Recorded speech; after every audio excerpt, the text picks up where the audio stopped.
namatay ang tatay mo. Sabi mo, yung anak mo may nakikita at nakakausap. Totoo ba yon?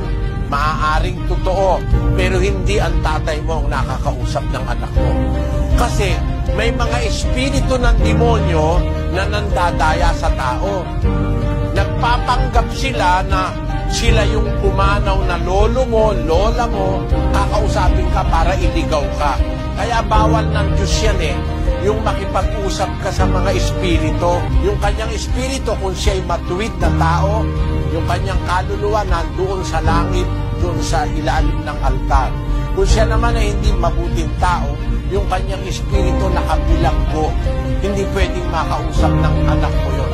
Kaya bawal ng Diyos ang sumangguni sa patay, kasi pagsasamantalahan kayo ng masasamang espiritu, sila ang magpapakunwari na tatay mo o kaya